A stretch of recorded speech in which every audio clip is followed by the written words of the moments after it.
Steer wrestling is all about heart, guts, and determination.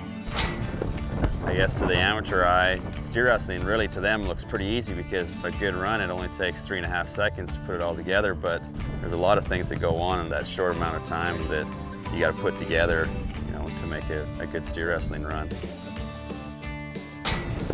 Well, this is where it all starts. I mean, this is where all the horses get trained, and there's definitely a lot of history. This is where Dad learned to rope and bulldog, and lots of other guys too. It's the same as a lot of other sports where the guys that put the time in are the guys that have the success, but at the same time in our event, you got to have a good foundation on your horses before you ever take them to a rodeo. That's probably the most important part, because if you have a good solid foundation on them at home, when you take them to the rodeos, the crowds and the bright lights and everything that they've probably never seen before isn't going to bother them as much. Now this is Willie. We were lucky enough to have one of the greatest steer wrestling horses ever. Him falling into our hands really helped us a lot in what to look for in horses and what to look for down the road in horses as well. Willie, he taught us to win in a lot of ways and made us what we are today.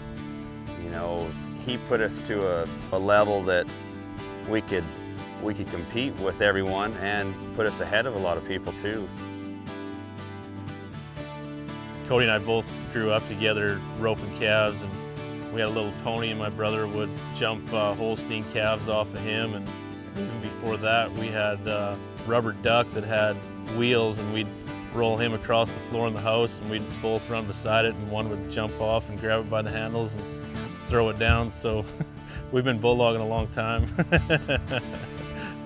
When you can go down the road or go anywhere as a family, you know, especially when Curtis and Dad and I all made the CFR together. I mean, especially for Dad to be there with both his sons. I mean, that was as good of a moment as any. It wouldn't matter if it's the 100th or the 99th or the 101st, you know, just to win it is special whenever you do it. It just don't happen every year.